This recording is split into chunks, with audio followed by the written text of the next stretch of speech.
नमो ज्ञानेश्वरा नमो ज्ञानेश्वरा निवृत्ती उदारा सोपान देवा मुक्ताबाई नमो त्रिभुवन पावनी आद्यत्रयजननी देवांची जयांचे केलिया स्मरण होय सकळ विद्यांचे अधिकरण तेचे वंदो श्रीचरण श्री गुरूंचे ते नमस्कारोनी आता निराशीर यतचित्तात्मा त्यक्त सर्व परिग्रहाः शारीरं केवलं कर्म कुर्वन्नाप्नोति किल्बिषं यदृच्छालाभसन्तुष्टो द्वन्द्वातीतो विमत्सरः समसिद्धावसिद्धौ च कृत्वापि न निबध्यते कैसी अधिकाधिकावडी घेत महासुखाची गोडी सांडून या आशा कुरोंडी अहम भावेशी।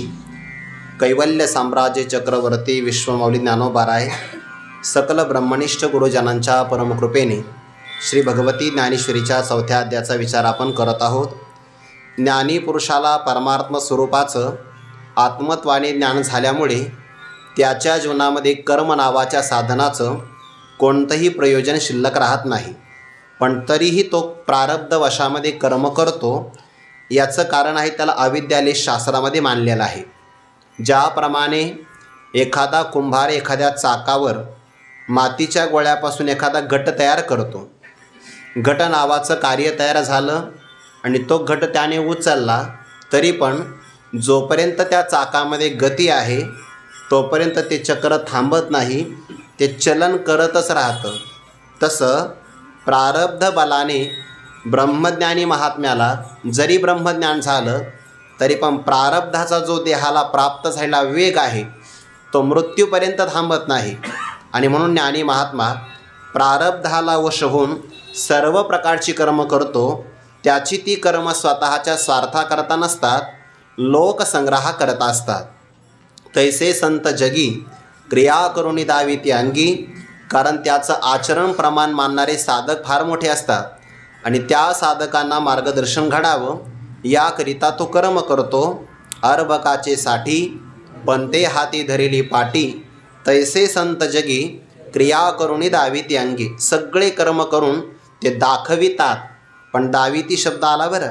तैसे संत जगी क्रिया करुणी दाविती अंगी, स्वतःच्या शरीराने कशी क्रिया करावी याचं ते प्रत्यक्ष मार्गदर्शन आपल्याला करतात। त्याला हल्लीच्या काळामध्ये शब्द आहे प्रात्यक्षिक, हा मराठीतला शब्द आहे, तो नाही कळाला तर मग प्रॅक्टिकल असा इंग्रजी शब्द आहे। ते स्वतः आपल्या जीवनातून कर्म करून दाखवतात। सगळ्या प्रकारची जरी कर्म केली तरी पण त्या कर्माचा त्यांना लेप लागत नाही। सरोवरामध्ये असणारं कमळाचं फूल आणि त्या कमळाच्या फुलाला असणारं कमळाचं पान, ज्याप्रमाणे ते पाण्यात राहतं पण त्याला पाणी लागत नाही, तसा महात्मा शरीरामध्ये राहतो। कर्माचा संग्रह तो करतो, म्हणजे कर्माचरण करतो, पण कर्माचा लेप मात्र लागत नाही। तो का म्हणे आम्ही झालो अग्निरूप, लागो निधू पाप पुण्यांगा, ज्ञानाग्नी दग्ध कर्मानं तमाहु पंडितम बुधाहा। सर्व कर्म करायची पण कर्माच्या फलाची आसक्ती नाही आणि कर्तृत्वाचा मद नाही। काल आपण विचार केला, परमार्थातल्या व्यक्तीचे एक वैशिष्ट्य आहे, त्याच्या समाधानासाठी त्याच्याकडे विषयाचा आश्रय नाही, पदाचा सन्मानाचा आश्रय नाही, भोग सामग्रीचा सुद्धा तो आधार घेत नाही, कोणत्याही विषयाचं आलंबन नसताना आनंदी राहतो। हे पारमार्थिक जीवनाचं वैशिष्ट्य आहे। 2 लक्षणं ज्याच्या ठिकाणी असतील तो पारमार्थिक आहे, आणि ज्याच्याकडे ही 2 लक्षणं नाही तो जरी वरून परमार्थामध्ये असला तरी तो प्रापंचिकच आहे। नित्यतृप्तो निराश्रयः, ज्याने आपल्या जीवनामध्ये कोणताच आश्रय घेतलेला नाही एका परमात्म्या वाचून।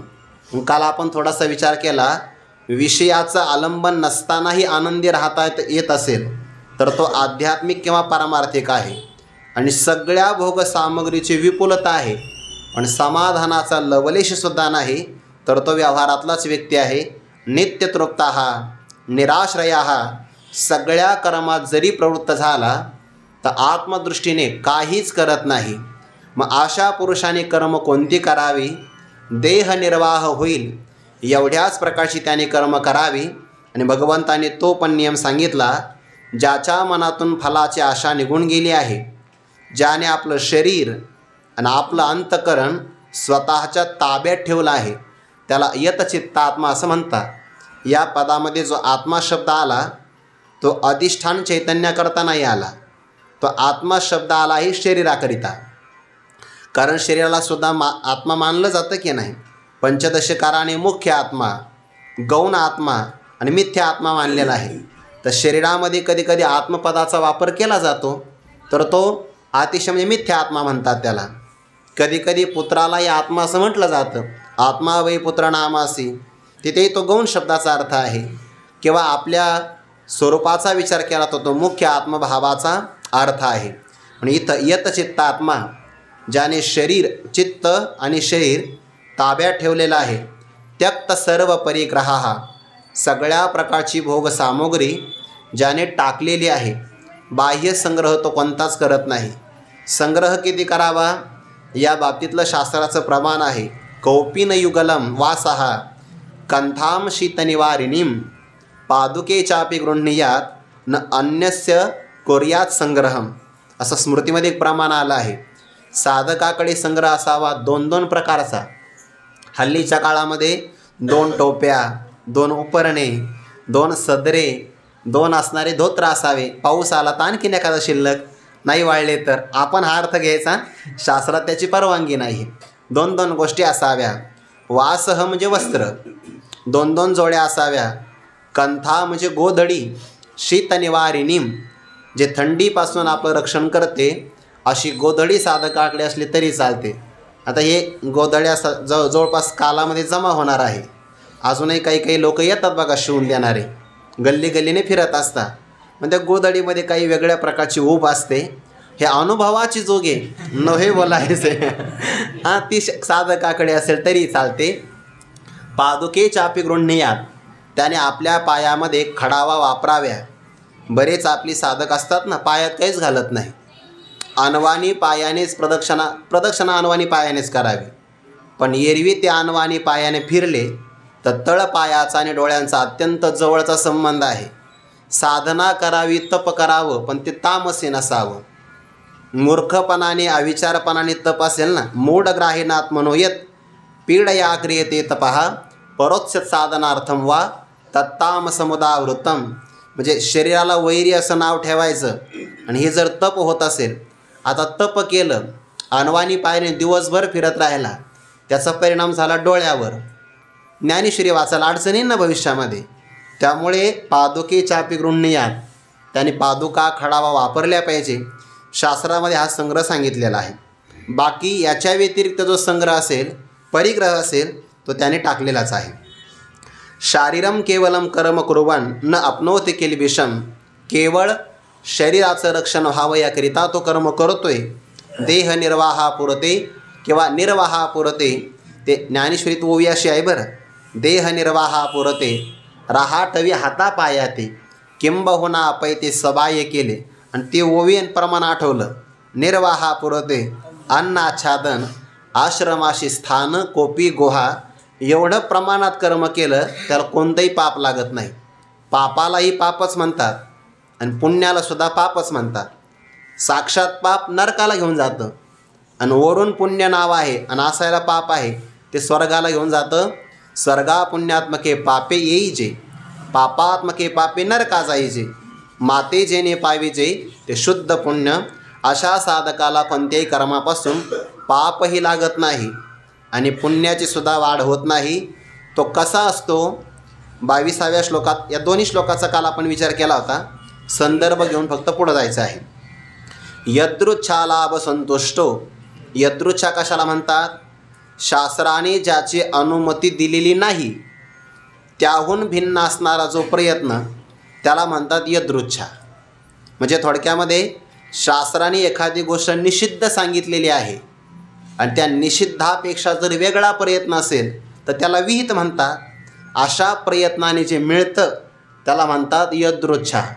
मग शास्त्रसंमत अन्न मिळालं, यदृच्छा लाभ, शास्त्रसंमत असणारं वस्त्र मिळालं, यदृच्छा लाभ, त्याकरता तो फार प्रयत्न नाही करत। असं शास्त्राने ज्याची परवानगी दिलेली आहे किंवा शास्त्राने ज्याची परवानगी दिली नाही त्याहून भिन्न प्रयत्न, त्याला यदृच्छा असं म्हणतात। जेही मिळेल प्रारब्ध बलामध्ये त्या लाभाने तो संतुष्ट असतो. व्यवहारातली सगळ्या मानवाचं निरीक्षण करा. वर्तमान काळातल्या प्रत्येक व्यक्तीकडे काही ना काही लाभ आहे, प्रत्येक व्यक्तीकडे. पण तरी व्यक्ती संतुष्ट नाही, कारण तो आपल्या लाभाकडे पाहत नाही, जवळच्याच्या लाभाकडे पाहतो. आणि दुसऱ्याच्या लाभाला पाहणं हे आपल्या दुःखाचं महत्त्वाचं कारण आहे. आपण पाठीमागे एकदा उदाहरण पाहिलं होतं. आपल्याकडे 90 रुपये असतात आणि शेजारच्याकडे 100 असतात. मनुष्याला आपल्या 90 रुपयाचा आनंद नाही होत. आपल्यापेक्षा त्याच्याकडे 10 शिल्लक आहे ना, ते पाहिल्यामुळं त्याला दुःख होतं. वास्तविक अशा व्यक्तीने ज्याच्याकडे 80 रुपये आहे त्याच्याकडं पाहिलं पाहिजे, किंवा ज्याच्याकडे 1 रुपयासुद्धा नाही त्याच्याकडं पाहिलं पाहिजे की नाही. पण मनुष्य तसं नाही पाहत. व्यवहारात कोण समाधानी नाही आहे? आपण जर विचार केला तर आपल्याला कोट्यावधी रुपयाचं शरीर मिळालेलं आहे, पण तरीसुद्धा व्यक्ती असमाधानी राहतो, असंतुष्ट राहतो. का? कारण त्याला आपल्याकडचा लाभच पाहता येत नाही. महात्मा तसा नाही राहत. यद्रोच्छा लाभ संतुष्टो. शीत उष्णाचा प्रसंग आला तरी द्वंद्वातीत. तुकोबारा म्हणतात, मला त्यांची सेवा घडावी. कोण पुण्य त्यांचा होईन सेवक, जेही द्वंद्वादिक दुराविले. द्वंद्वादिकांना ज्यांनी सोडून दिलं आहे, किंवा दुसरा अर्थ होतो द्वंद्वादिकांनी स्वतः त्यांना सोडून दिलेला आहे. द्वंद्वातीत. द्वंद्वाच्या पलीकडे 2 अर्थ होतात ना. साधक द्वंद्वाला स्वतः सोडतो आणि द्वंद्वादिक सिद्ध महात्म्याला स्वतःहून सोडून देतात. एवढा फरक आहे. जयाची आरतीची भोगीत. ज्ञानोबारा म्हणतात, विषयी तेजिले संत. ते विषयांचा त्याग नाही करत, विषयच त्यांचा त्याग करतात. कारण त्या पदामध्ये तृतीय विभक्ती आलेली आहे. विषयी म्हणजे विषयांनी त्यांचा त्याग केला. द्वंद्वातीत विमत्सराः. आपण साधक आहोत. आपल्यापेक्षा एखाद्या शेजारच्या साधकाला गुणयुक्त भिक्षा मिळाली, म्हणजे चांगली भिक्षा मिळाली त्याला, आणि आपल्याला मिळाली नाही. कधी कधी घडतं हे. एखाद्या मधुकरीमध्ये नुसत्या चपात्याच येतात आणि एखाद्याच्या मधुकरीमध्ये भाकरीच येतात. मनुष्याला वाटतं की नाही, त्याची मधुकरी चांगली आहे. पण त्याची मधुकरी चांगली पाहिल्यानंतर त्याच्या उत्कर्षाला जर सहन करता आलं तर चांगलं आहे. नाही सहन करता आलं की त्याला मत्सर म्हणतात. आणि हा मत्सर याच्या मनातून निघून गेलेला विमत्सराः. कारण जर त्याला चांगली भिक्षा आली आणि याला जर कस तरी वाटलं तर द्वंद्व आलं की मग शीत उष्ण अनुकूल प्रतिकूल आलं. त्याच्या मनात अजिबात मत्सर नाही. ज्ञानोबाने या विमत्सर पदाचा तर फारच अपूर्व अर्थ केला आहे. पुढे येईल ते चिंतन. समसिद्धा व सिद्धौच. एखाद्या साधनेला प्रारंभ केला आणि साधना पूर्णत्वाला गेली तरी सम आहे, आणि साधना पूर्णत्वाला नाही गेली तरी पण मनात खेद नाही, समच आहे. समसिद्धा व सिद्धौच कृत्वा अपि आचरता सुखी संतोषान यावे, दुःखी विषादा न भजावे, आणि लाभा लाभ न धरावे मना माझी. आचरता सिद्धी गेले तरी काजाची किरा आले, परी ठेल याही सगुण झाले ऐसेचे माने. प्रारंभ करणं हे आपल्या हातात आहे. कर्मण्येवाधिकार असते. मा फलेषु कदाचन. पण आपणच प्रारंभ केलेली साधना आयुष्य असेपर्यंत पूर्णत्वाला जाईलच, काही सांगता येत नाही. पण जिवंत असताना पूर्णत्वाला गेली तरी हर्षाला प्राप्त होत नाही, आणि अपूर्ण राहिली तर विषादाला प्राप्त होत नाही. याला म्हणतात समसिद्धा व सिद्धौच. सिद्धी आणि असिद्धी म्हणजे पूर्णता अपूर्णता दोन्हीमध्ये समान आहे.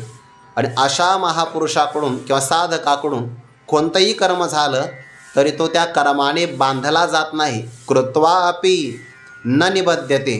कर्म करूनसुद्धा तो बांधला जात नाही, कारण त्याच्या अंतकणातला भाव असा आहे. यदृच्छालाभ संतुष्ट द्वंद्वातीत विमत्सराः सिद्धौ असिद्धौच समाः. असा जर असेल तर कर्म करूनसुद्धा बांधला जात नाही, आणि याच्या व्यतिरिक्त असेल तर तो कर्माने अवश्य बांधला जातो. श्लोकाचा हा भाव पाहिला. आता यावर ज्ञानोबारे स्पष्टीकरण करतात. त्या ओव्यांचं आपल्याला चिंतन करायचं आहे. कैसी अधिकाधिक आवडी घेत महासुखाची गोडी, सांडोनी आशा कुरोंडी अहम भावेशी. सुखाची सगळ्यालाच अपेक्षा आहे, किंबहुना मानवाच्याकडून घडणाऱ्या क्रिया, त्याच्या अंतकरणातल्या भावना आणि त्याने केलेला विचार यालाच अनुक्रमे कर्म, उपासना आणि तत्त्वज्ञान असं म्हणतात. त्याने कर्म, उपासना आणि तत्त्वज्ञान या सगळ्या प्रकारे साधनांचा अवलंब जरी केला तर अंततोगत्वा त्याचं कर्म, भावना आणि विचार यांचं साध्य फक्त 2 प्रकारचं आहे. एक दुःखाची आत्यंतिक निवृत्ती आणि दुसरी अपेक्षा आहे परमानंदाची प्राप्ती. मनुष्याला असं वाटतंय माझ्या जीवनातलं आध्यात्मिक, आदिभौतिक, आदिदैविक हे 3 प्रकारचं दुःख एकदा गेलं की दुःखाने परत येऊच नाही. याला म्हणतात आत्यंतिक निवृत्ती. आणि अपेक्षा आनंदाची अशी आहे, असा आनंद मिळावा त्या समान कोणता आनंद नाही दुसरा, आणि त्यापेक्षा अधिकही कोणताच आनंद नाही. याला म्हणतात परमानंद. परमानंद एकदा प्राप्त झाला त्याचा वियोग होऊ नये. म्हणजे परमानंदाचा संयोग झाला तर वियोग होऊ नये, आणि दुःखाचा वियोग झाला की दुःखाचा पुन्हा संयोग होऊ नये. सगळ्या मानवाची ही अपेक्षा आहे की नाही. आणि या अपेक्षेला शास्त्रामध्ये एक नाव आहे, मोक्ष सुख, हेच त्याला नाव आहे. या मोक्षाची ज्याला इच्छा असेल त्याला म्हणतात मुमुक्षु, आणि मोक्षाच्या इच्छाला काय म्हणतात मुमुक्षुत्व. ज्याच्याकडे असेल तो मुमुक्षु. जगातले सगळे माणसं मुमुक्षुच आहे की नाही, पण तरीसुद्धा दुःख निवृत्तीसाठी, परमानंदाच्या प्राप्तीसाठी शास्त्र प्रतिपादित असणारा प्रयत्न ते करत नाही, साधना ते करत नाही, ते स्वतःच्या मनाने साधना करतात. मग काही माणसं इहलोकातले भोग मिळवतात, काही परलोकातले दिव्य भोग मिळवतात. ज्ञानोबा म्हणतात स्वर्गातलं जर वर्णन ऐकलं ना तर तो असणारा विषयी पुरुष इथून स्वर्गाला जाण्याकरता शिडी लावतो, शिडी. पण त्याची शिडी आपल्या अशी नाही लाकडाची आणि दोरखंडाची, त्याची शिडी आहे यागाची. अगा स्वर्गीची उर्वशी, ऐकोणी जेवी मानुषी, वराता लावी जती आकाशी यागाची. 100 यज्ञाची शिडी लावतो स्वर्गाला जातो. विषयी पुरुष आहे, त्याची कल्पना आहे स्वर्गात गेलं की मला सुख मिळेल. काहीची कल्पना इहलोकातलं राज्य मिळालं की सुख मिळेल. सगळे माणसं सुखाकरता प्रयत्न करतात, पण दुर्दैव असं आहे इहलोकात जरी राहिला तरी दुःखीच. जो देखे सो दुखिया बाबा, सगळे दुःखीच आहे. आणि परलोकात गेला तरी दुःखीच आहे ना. स्वर्गात गेल्यावर सुद्धा आनंद नाही आहे. एखाद्या माणसाला स्वर्गात गेल्यानंतर सुख मिळतं, पण जाईपर्यंत तिथं गेल्यावर दुःख होतं पुन्हा. का?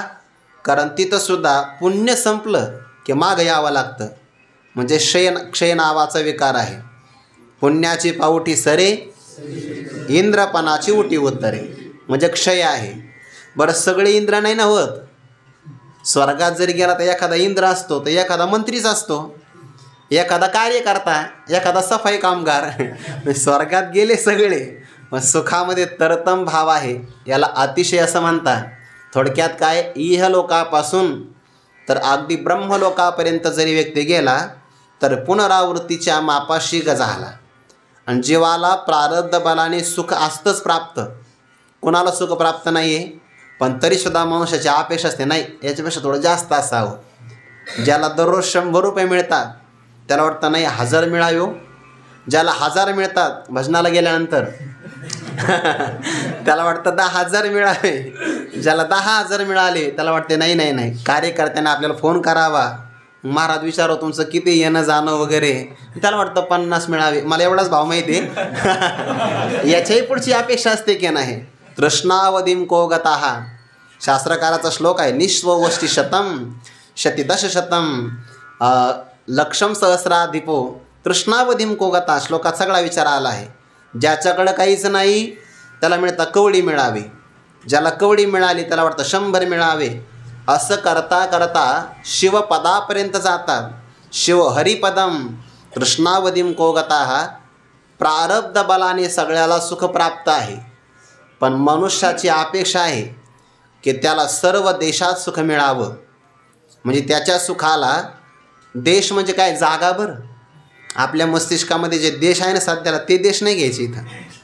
देश म्हणजे जागा किंवा ठिकाण. कोणत्याही ठिकाणी गेलो तरी आपल्याला आनंद मिळावा, म्हणजे आपल्या आनंदाला देश परिच्छेद नसावा, सर्व कालात आनंद मिळावा, सकाळी मिळावा, दुपारी मिळावा, सायंकाळी मिळावा, म्हणजे आपल्या आनंदाला काल परिच्छेद नसावा, अंत नसावा आणि सर्व वस्तूतून आनंद मिळावा. जीवाची अपेक्षा आहे का नाही? म्हणजे आपल्या सुखाला देश काल वस्तूचा परिच्छेद नसावा, म्हणजे व्यापक सुख मिळावं. आणि व्यापक सुखाला म्हणतात महासुख. या ओवित्व शब्दाला ना महासुख किंवा व्यापक सुखाला दुसरा शब्द आहे ब्रह्मसुख.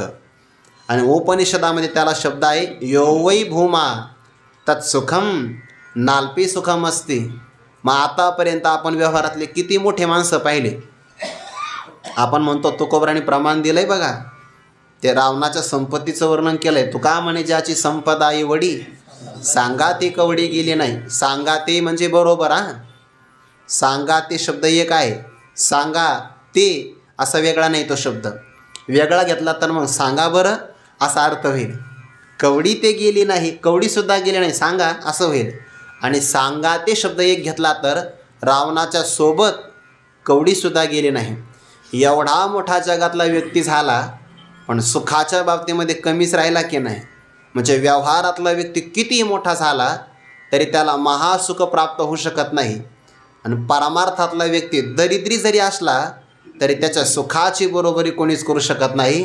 तुकोबारा म्हणतात आमच्याकडे हे आहे आनंदाच्या कोटी साठवल्या आम्हा पोटी.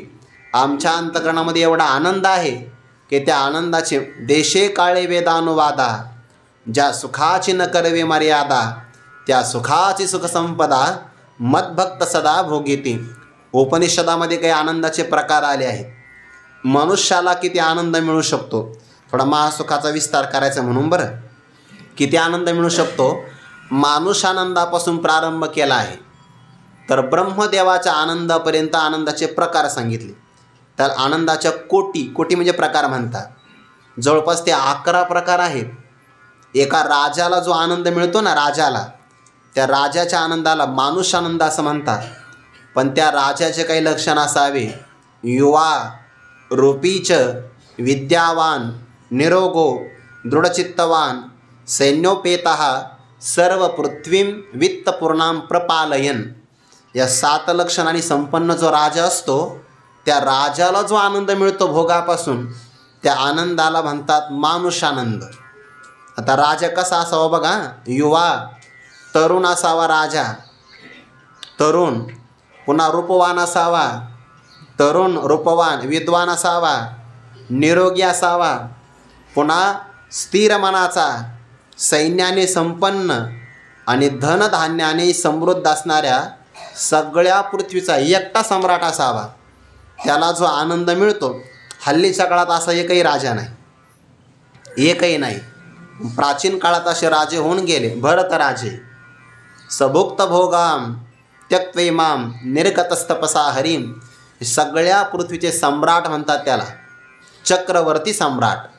पृथ्वीवर कुठेही गेलं की त्यांचंच राज्य. ज्ञानोबाराय पण चक्रवर्ती आहे, पण बाकीच्या राजांसारखे नाही. कैवल्य साम्राज्य चक्रवर्ती हे राज्य कोणाकडेच नाही आहे जे ज्ञानोबारायांकडे आहे. बाकीच्या राजाला जो आनंद मिळतो त्याला म्हणतात मानुषानंद. आणि त्याच्यापेक्षा पुढच्याला शतपटीने अधिक. मग मनुष्य गंधर्व, देवगंधर्व, कर्मदेव, आजानदेव, पितरदेव असे करता करता इंद्र, प्रजापती, बृहस्पती असं करता करता ब्रह्मदेवापर्यंत तो प्रकार गेला आहे. ब्रह्मदेवाला जो मानुषानंद मिळतो ना, तो यापेक्षा कितीतरी पटीनं अधिक आहे, कितीतरी पटीनं. आणि ब्रह्मदेवापेक्षाही अत्यधिक आनंद मिळतो आहे महात्म्याला, ज्या महात्म्याकडे कोणतीच वासना नाही आहे आणि जो एकांतामध्ये राहतो. विचारसागरात आले आहे 5व्या तरंगामध्ये, ते भरचू मेलन भूत झाला, तिथं कथा आली की नाही. तर त्या भरचूला किती आनंद मिळाला आहे, त्या आनंदाच्या संबंधाने सगळे प्रकार आले आहे. ज्याच्यात वासना नाही आणि एकांतात अंतर्मुख चिंतन करतोय त्याला जो आनंद मिळतो त्या आनंदाला म्हणतात ब्रह्मसुख. त्या आनंदाला माप नाही, त्याला म्हणतात महासुख. आणि ज्याला हे महासुख प्राप्त झालं तो आवडीनं अंतकरणाच्या वृत्तीद्वारे तृप्त नाही होत, पुन्हा पुन्हा सेवन करतो. आज आपल्याला अंतर्मुख वृत्तीनं आनंद मिळाला, कुणी जर आला ऐकाला की त्याला पुन्हा ब्रह्मानंद चिंतन सांगायचं. त्या आनंदाने पुन्हा वृत्ती अंतर्मुख होते, पुन्हा तो आनंदाची गोडी चाखत राहतो. ज्ञानोबा म्हणतात काय त्याची आवड आहे. कैसे अधिक आवडी. आवडी म्हणजे आवडीनं, कशा अधिक वाढणाऱ्या आवडीनं महासुखाची गोडी घेत. गोडी म्हणजे आस्वादन. या महासुखाची गोडी तो चाखत आहे, घेत आहे. पण ज्यालाही गोडी सेवन करायचे आहे त्याला त्यागही करावा लागतो. त्यागाशिवाय काही मिळत नाही. ज्ञानोबारांचं प्रमाण आहे, तपे विन दैवत. दिल्याशिवाय काहीच मिळत नाही. त्याग करावा लागतो. जेवढा मोठा त्याग तेवढा मोठा लाभ. काल आपण विचार पाहिला होता, ते काही एका भाविकाने महात्म्याला नमस्कार केला. नमस्कार आहे तुम्हाला. का? लय मोठी त्यागी तुम्ही. पण कसं काय कळालं तुला? अहो तुम्ही देवाच्या प्राप्तीसाठी सगळ्या जगाचा त्याग केला. महात्मा म्हणले मग असं असेल तर माझ्यापेक्षा त्यागी तूच मोठा आहे. म्हणजे कसं काय? अरे मी सत्य देवासाठी नाशिवंत जगाचा त्याग केला आहे, पण तू नाशिवंत जगातल्या भोगासाठी खऱ्या देवाचा त्याग केला आहे. मोठा त्यागी तू आहे. त्यागाने प्राप्त होतं हा भाव आहे. त्यागेनैक अमृतत्व मानुषुः. त्यागानेच अमृतत्वाची प्राप्ती होते. मग हा त्याग कशाचा करतो? सगळ्यात मोठा त्याग आहे अहमभावाचा. सगळ्यात मोठा. मग मी देह आहे इथपासून थोडं बारकाई नाही का? मी देह हा अहंकार आहे आणि मी ब्रह्म हाही अहंकार आहे, आणि तोही टाकावा लागतो. म्हणायचं नाही मी ब्रह्म आहे, मी ब्रह्म आहे. सांडोनी आशा कुरोंडी अहम भावेशी. अहम भावासहित आशा कुरोंडी सांडोनिया. सांडणे म्हणजे त्याग आणि कुरोंडी म्हणजे ओवाळणी. ते जुन्या काळामध्ये एखादा आपला पुत्र जर शिक्षण करून घरी येत असेल पहिल्यांदा, तर ती आई घरात येण्याच्या अगोदर त्याच्यावरून भाकरीचे तुकडे वाळून टाकते बघा. ते भूतांना बळी दिले जातात, दृष्ट्या लागू नये, नजर लागू नये म्हणून. तसं हे महासुख जर प्राप्त करायचं असेल तर याच्यावरून जीवनातल्या आशा म्हणजे विषयांच्या आशा आणि स्वतःच्या ठिकाणी अहमभाव याची ओवाळणी करून टाकावी लागते. सांडोनी आशा कुरोंडी अहम भावेशी. मग तो अहंकार तयार होतो आहे मी देह यापासून. ज्ञानोबाऱ्यांची ओवी ना, अज्ञान ये करुडे तेने कोहम विकल्पाचे मांडे. मग विवरोनी की जे पुढे देहोहम ऐसे. आणि त्याग सांगत असताना बुद्धिमंती देही अहंता सांडोनी पाही. सांडीचे अशेषही संसार जात. केव्हा इदंतेशे वाळले मीपणे विन डहारले. ते रूप पाहिजे आपुले आपणचे. हा विचारुनी अहंकार सांडीजे. मग असतीच वस्तू होईजे तरी आपली स्वस्ती सहजे आपण केले. विचार आणि अहंकाराचा त्याग करायचा. स्थूल देह अन्नाचा विकार आहे म्हणून तो मी नाही. प्राणमय कोश जड आहे म्हणून मी नाही. मनमय कोश विकारी आहे त्यामुळे तोही मी नाही. विज्ञानमय कोशाला विलयादी अवस्था आहे तोही मी नाही. आणि आनंदमय कोश कधी असतो आणि कधी नसतो त्यामुळं तोही मी नाही. या पंचकोशाचा विचार केला, यामध्ये 3 देहाचा समावेश होतो. मग विचाराने 3 देह मी नाही. मी कोण आहे? मी आनंद स्वरूप आहे. या 3 देहांचं प्रकाशन करणारा पंचकोशाच्या अतीत असणारं जे तत्व ते माझं स्वरूप आहे. आणि हे विचाराने जाणलं पाहिजे. विचाराने जाणलं विचारिता निरसले. ते प्रपंच सहजे सांडवले. मग तत्वता तत्व उरले ज्ञानी अंशी. जेव्हा चिदाभासाचा, त्या विचारसागरामध्ये चिदाभासाच्या म्हणजे जीवाच्या 7 अवस्था सांगितल्या आहे. अज्ञान, आवरण, विक्षेप, परोक्ष ज्ञान, अपरोक्ष ज्ञान, शोकनाश आणि आनंदावाप्ती. नुसत्या नावं जरी पाठ केले तर लोक म्हणते काय अभ्यास आहे. म्हणजे 5-7 अवस्था आहे. त्यापैकी ब्रह्म आहे याला म्हणतात परोक्ष ज्ञान. आणि ते ब्रह्म मीच आहे याला म्हणतात अपरोक्ष ज्ञान. हे अपरोक्ष ज्ञान झालं की जीवाच्या ठिकाणचं दुःख निवृत्त होतं, त्याला म्हणतात शोकनाश. दुःख निवृत्त झालं की त्याला विलक्षण हर्ष होतो, त्या विलक्षण आनंदाला म्हणतात आनंदावाप्ती. या अवस्था आहे. त्यातली जी 5वी अवस्था अपरोक्ष ज्ञानाची, त्या अपरोक्ष ज्ञानाने मी देह आहे या भ्रमाला घालवणारं मी ब्रह्म आहे असं ज्ञान प्रगट होतं. देहोहम म्हणत होता, नंतर तो अहम ब्रह्म असं म्हणतो. अहम ब्रह्मास्मी असं म्हणतो की नाही. पण एकदा त्या अहम ब्रह्मास्मी ज्ञानाने अहम देह या भ्रमाला घालवलं की भ्रमाला निवृत्त केल्याबरोबर ते अहम ब्रह्मास्मी त्याकारक वृत्तीज्ञानसुद्धा निघून जातं आणि त्या ज्ञानाची सुद्धा ओवाळणी करावी लागते. अहम भावेशी म्हणजे कोणते अहम ब्रह्म या भावासहित बाकीच्या सगळ्या आशा ओवाळून टाकाव्या लागतात, फेकून द्याव्या लागतात, त्याग करावा लागतो आणि तेव्हा महासुखाची प्राप्ती होते. मग त्यागाने काही मिळत नाही. जी आत्मबोधाची आवडी वा केली स्वर्ग संसाराची कुरुंडी, ते वाचवून येथीची गोडी नेणं. त्या एकच ओवी आली की नाही, तिच्यातही कुरुंडी शब्द आला आणि गोडी शब्द आला. ते वाचवून येथीची गोडी नेणं ती अनेक. म्हणून पारमार्थिक व्यक्तीला जो आनंद मिळतो ना, त्या आनंदाची व्यावहारिक व्यक्ती कधीच कल्पना करू शकत नाही. आणि कधीकधी व्यवहारातल्या व्यक्तींना आपल्याकडं पाहिलं असं वाटतं. बरं, बरेच लोक दर्शनाला वगैरे येतात, वारीला येतात आणि साधकांकडे पाहतात. काय साधकांचं जीवन आहे हो, यांच्या चेहऱ्यावर कायम आनंद आहे. आपली मंडळी कुठेही आनंदात राहतात, कुठंसुद्धा. विनोदाने सांगतो, मी एक विनोद ऐकला होता. पापी लोकांना यातना कुठं होता? यमपुरीमध्ये. यमाने सवलत दिली. साधक लोकच होते, पण तुम्हाला यमलोकेतला फेरफटका मारून आणतो म्हणे आम्ही. तुम्ही यमपुरीमध्ये राहण्याचे योग्यतेचे नाही, कारण पापी नाही. पण सहज पर्यटन ट्रिप यमलोक कसा असतो तो पाहायला जाऊ. दुःखाने सगळे जीव त्रासलेले असतात की नाही.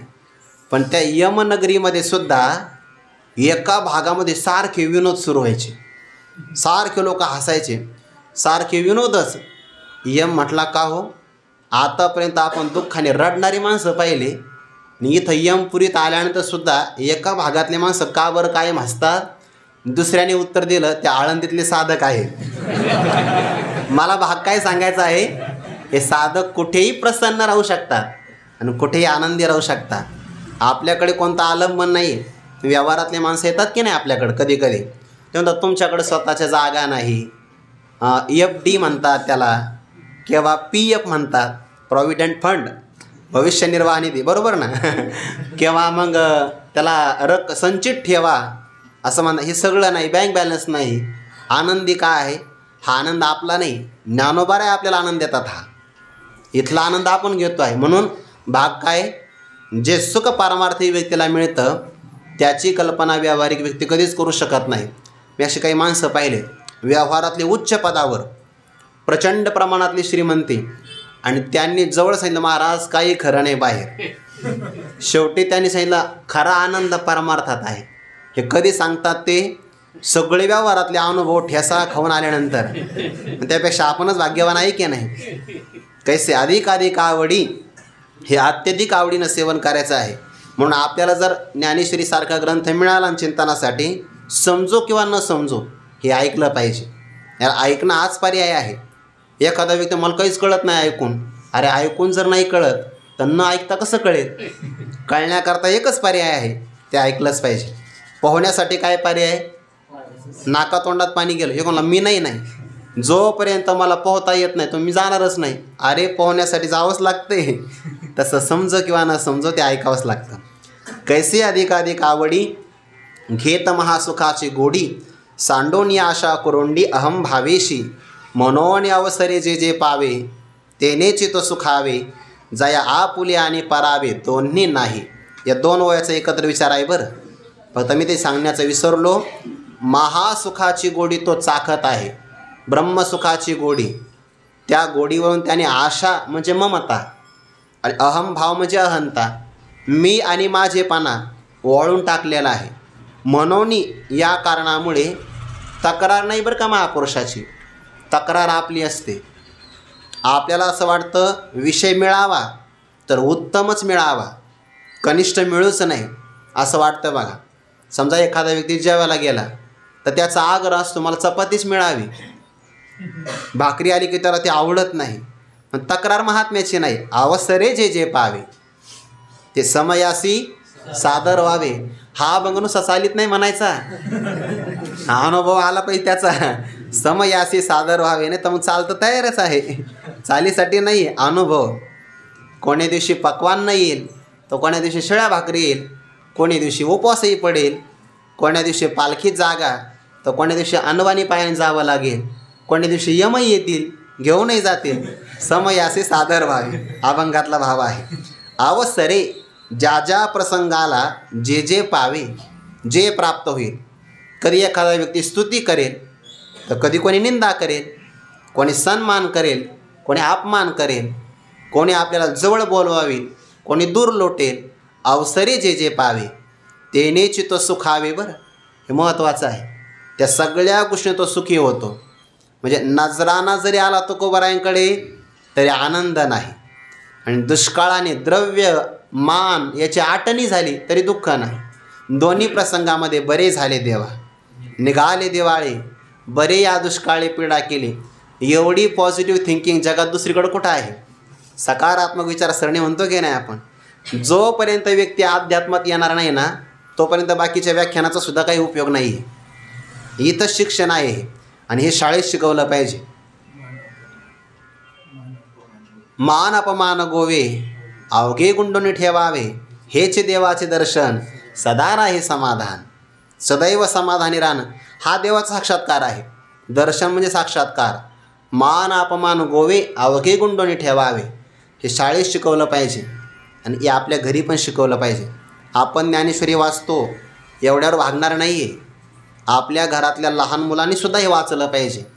या बाबतीमध्ये थोडासा वेळ आपण दिला पाहिजे, थोडंसं अवधार्य पण दाखवलं पाहिजे, तरच हे टिकेल आणि त्यांना हे मिळेल.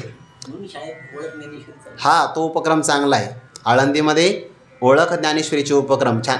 हा आदर्श जगातल्या सगळ्या शाळांनी घेतला पाहिजे, सगळ्या शाळांनी. म्हणून अवसरे जे जे पावे तेनेच तो सुखावे.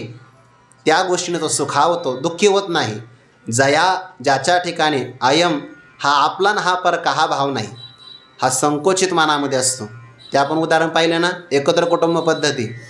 ऊस आणला आणि भावाचा मुलगा आणि आपलाही आला जवळ, सरळ अंगाने ऊस द्यायचा. लक्षात आलं, अरे मुलगा ज्या भागाने आला ऊसाचं वाडं आहे, भावाचा आला मुळाकडचा भाग आहे, त्याने सरळ हात होते गुणाकार केला.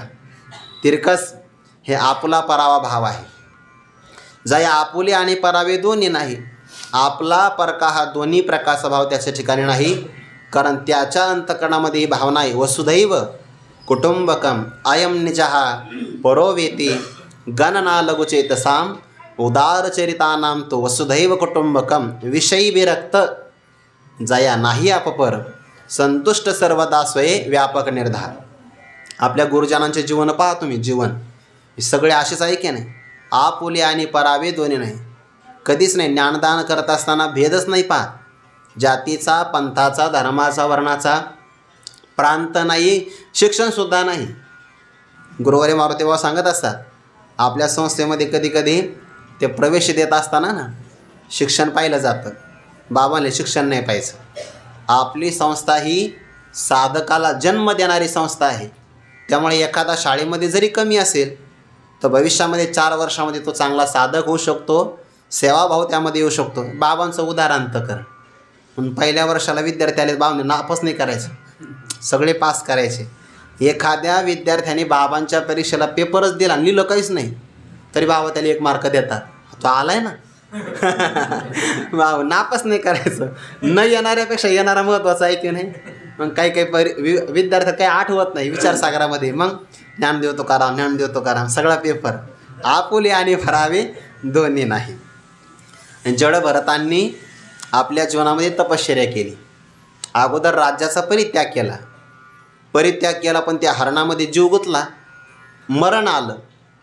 पण दुसऱ्या देहामध्ये गेले. मृगदेह सता जाण भरतासी श्रीकृष्ण स्मरण पूर्वी केले जे अनुष्ठान ते अंतर जाण कदा निधी. परमार्थ कधी वाया जात नाही. बरं, कधीच वाया जात नाही. मी काल कोणाच्या तरी मुखातून एक वाक्य ऐकलं. दुसरं एक अनुभवाचं वाक्य सांगतो, ते वाचलेलं आहे. भगतसिंगांना फाशी द्यायची होती. फाशी द्यायला काही वेळ बाकी होता, ते व्यायाम करत होते. सूर्यनमस्कार, दंड बैठका. इंग्रजांनी विचारलं मरायचे पुढच्या क्षणामध्ये, व्यायाम कशाला करता? त्यांनी बाळा हे आतासाठी नाही, हे आगामी जन्मात तुम्हाला तोंड देण्यासाठी आताच तयारी आहे. किती तयारी वाया जात नाही. मी वैकुंठवासी रामचंद्र बाबा निकम बाबांचं उदाहरण काल ऐकलं कोणाच्या मुखातून. ते म्हणे बाबा पेटीची प्रॅक्टिस करायची. एका मग साधकाने विचारलं बाबा तुमचं स्वर लागत नाही म्हणे, आणि या जन्मात तर काही लागण्याची शक्यता नाही. बाबा म्हणे हे मलाही कळतं. अरे तुला कळतं तर मला काय नाही कळत म्हणे. मलाही कळतं, पण मी जे काही पेटीचा सराव करतो ना स्वरज्ञानाचा, तो या जन्मासाठी नाही, आगामी जन्मात मला भजन चांगलं जमलं पाहिजे. काय तयारी असेल? आपण एक कीर्तन पाठ केलं तर अभ्यास सोडतोय. एका कीर्तनात मरेपर्यंत स्वाध्याय केला पाहिजे. ते जड भरतानी सांगायचं काय, मृगदेही असता जाण भरतासी श्रीकृष्ण स्मरण, पूर्वी केले जे अनुष्ठान ते अंतर जाण कदा नेदी. मागचं जे अनुष्ठान असतं की नाही, या आगामी जन्मात काम येतं. मग त्यांना मृगदेहाचा जन्म मिळाला. सरोवरात जावं, स्नान करावं, आणि मुखामध्ये पाणी भरावं, आणि भगवान शंकराच्या पिंडीला अभिषेक करावा. साधना चालूच आहे. म्हणून योग भ्रष्टाच्या बाबतीमध्ये ज्ञानोबांची कोवी, मागील जे सद्बुद्धी किंवा सुबुद्धी जेथ जीवित्वा झाली होती अवधी, मग तेची पुढते निरवधी नवील आहे.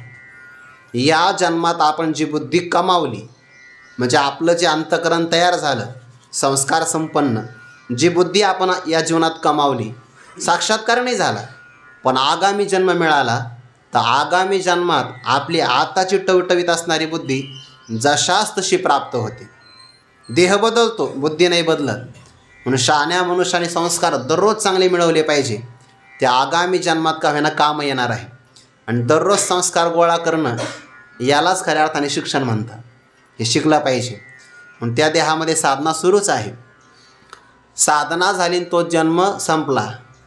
ब्राह्मण कुळात जन्म मिळाला, ब्राह्मण कुळात. पण ते म्हणे नाही, आता या ब्राह्मण कर्मात नाही अडकायचं आपल्याला. कारण जर मी गायत्री मंत्राचा उच्चार केला तर माझ्या गळ्यामध्ये जाण येऊन पडेल. उपनयन संस्कार, ब्राह्मणत्व प्राप्त होईल. ब्राह्मणत्व आलं की मला सगळे ब्राह्मणाचे कर्म करावे लागतील. यात अडकायचंच नाही आपल्याला. आता मुक्त व्हायचं आहे. मागच मुक्त व्हायला पाहिजे होतं, पण अडचण फक्त एकच आली, ममता वाढल्यामुळे. आता काहीच नाही, कर्माची ममता नाही, काही नाही. तर ते ज्ञानी होते, अज्ञानी पुरुषाप्रमाणे राहू लागले. नाव पडलं जड भरत. ज्ञानी होते, जडाप्रमाणे राहायचं. महात्मे राहतात मुद्दाम असं. चातुर्य लपवी, महत्त्व हरवी, पिसेपणा मिरवी आवडून. वेडेपणा ते आवडीनं मिरवतात, आणि व्यवहारामध्ये कळत काही नाही. शहाणपणा मनुष्य मिरवतो. जसं काय आपल्याला सगळंच कळतं आहे, आणि ते सगळं कळतं पण आपल्याला काहीच कळत नाही, असं अज्ञानीप्रमाणे राहतात. मनुष्याला जर असं राहता आलं सामान्य रूपाने, त्याला परमार्थातला आनंद विशेष भोगता येतो बरं. आणि जास्त जर नजरेमध्ये आला, लोकांच्या नजरेमध्ये, मग त्याला विक्षेप होतो. त्यामुळे आता आपल्याला ब्राह्मणत्व लागूच द्यायचं नाही अंगामध्ये. अज्ञानी पुरुषाप्रमाणे राहायचं. आईवडील होते तोपर्यंत आनंद आहे. आईवडील वैकुंठाला निघून गेले, आता काम तर काहीच करत नाही, गायत्री मंत्राचाही उच्चार नाही.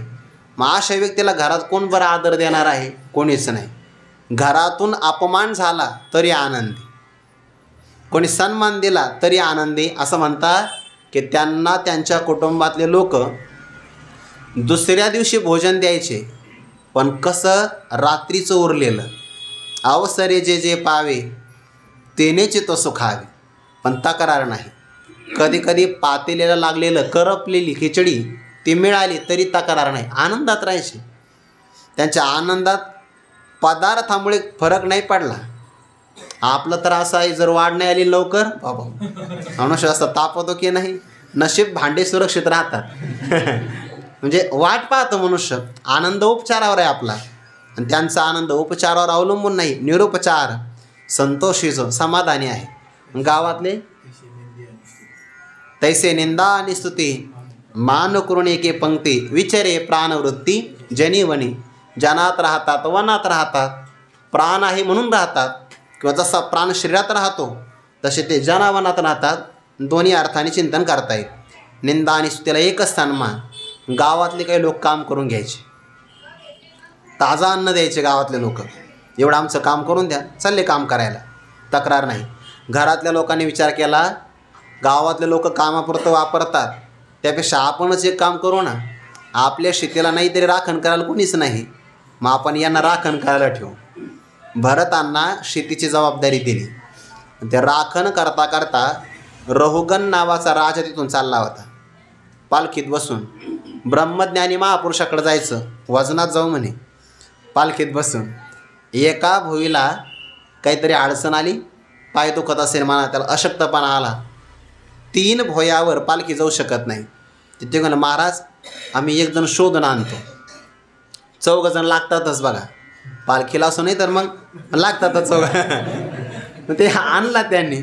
चांगला दष्टपुष्ट व्यक्ती आहे, अरे थोडासा खांदा देतो का म्हणजे चालेल ना. राजाला खांदा द्यायचा आहे, पण समदृष्टी आहे ना, आपल्या पायाखाली मुंगी तोडवली जाऊ नये. मग आता मुंग्या जर आल्या तर पाऊल टाकायचंच नाही. मागे पुढं असेल तर मग पाऊल मागं पुढं व्हायचा. पालखीमध्ये दणका बसायचा राजाला. राजा म्हणायचा, कळतं का वर कोण बसलेला आहे. ते म्हणायचे, महाराज वर आणि खाली सगळीकडे एकच तत्व आहे. तर राजा म्हणला, बाप रे बाप, ज्याला हा बोध असेल तोच महात्मा आहे, पालखी खाली ठेवा म्हणे. शरणागती केली. रहुगण राजाने दीक्षा ग्रहण करून भरत राजांकडून, जड भरतांकडून बोध संपादन करून घेतला. अडचण काहीच नाही. आपुले आणि परावे दोन्ही नाही. एका सरदाराने देवीला नवस केला, नरबळी द्यायचं ठरवलं. ते बळी देण्यापर्यंत जो माणूस पकडून आणला होता तो थांबला, आणि ज्या दिवशी ते मुहूर्त आला ना बळी देण्याचा, तो मनुष्य निघून गेला, निसटला ना. व्याधा हातून सुटाला, विहंगम जायचा, सुटून गेला. आता त्या सैनिकाने विचार केला, जो बळी देण्यासाठी आणला तो जर नाही सापडला तर आपला सरदार आपला बळी देईल व त्यापेक्षा आपण आता जाऊ. अजून वेळ आहे 11:30ला, म्हणजे तिथलं सांगतोय 11:30ला बळी द्यायचा आहे ना. देवीला 11:30पर्यंत वेळ आहे, आपण एखादा बळी शोधू. हे बसले होते आपले चिंतन करता करता. त्या सैनिकाने, महाराज आमच्याकडे चालता का. चाला म्हणे. तुम्हाला आम्ही आता पक्वान्न देणार. चालेल, द्या पक्वान्न. पंचपक्वान्न दिलं, तक्रार नाही. आता तुम्हाला स्नान घालणार बळी देण्याच्या अगोदर. चालेल, घाला स्नान. तुम्हाला अलंकारिक असणारे वस्त्र परिधान करायला देणार, द्या म्हणे. आणि थोड्या वेळाने सांगितलं, तुमचा आता बळी देणार. का शस्त्रेवरी तोडिल्या, दे अग्नी माझी पडिल्या, चित्त महासुखी पौडल्या, चेवोचे नाही. माझा बळी देणार, अरे माझा नाही बळी द्यायला जाऊ शकत. नैनम छिंदन्ति शस्त्राणी नैनम दहती पावकाः न चैनम क्लेदयन्त्यापो न शोषयति मारुतः. त्यामुळे माझा बळी नाही दिला जाणार, देहाचा दिला जाऊ शकतो. भरतांना तिथपर्यंत नेलं आणि मान अशी वाकायला भाग पाडलं. आता तो सरदार आला त्यांचा. त्या सरदारने हातामध्ये खड्ग घेतला आणि देवीच्या समोर भरतांचा बळी देणार, नरबळी. देवीच्या अंतकरणात अशी संवेदना तयार झाली, हा तत्ववेत्ता महात्मा आहे, आणि जर माझ्या दरबारामध्ये त्याचा बळी गेला तर देवीच्या ठिकाणी असणारं देवीत्व राहणार नाही, मला दोष लागेल, मी रक्षण केलं पाहिजे. ते देवी त्या मूर्तीतून प्रकट झाली, दुर्गा काली, आणि तिने ते शस्त्र वरच्यावर झेललं. आणि जो बळी देण्याकरता चालला होता त्या सरदाराचाच बळी घेतला, त्याचं मस्तक शिरच्छेद केला. जे सैनिक आले होते जवळचे ते सगळ्यांचे शिरच्छेद केले. आणि जसे काही काही खेळ करतात ना, ते 2-3 चेंडू घेतात बघा हातामध्ये, तसे देवीने आपल्या सगळ्या हातामध्ये ते मुंडके घेतले आणि देवीने आपला केला खेळ सुरू. भरतानी वरती पाहिलं, म्हणे वा, देवी आनंदात दिसते आज. हो, देवी आनंदात आहे. देवीच्या खेळामध्ये आपण विक्षेप करायला नको, निघून गेले ते. आपुले आणि परावे दोन्ही नाही.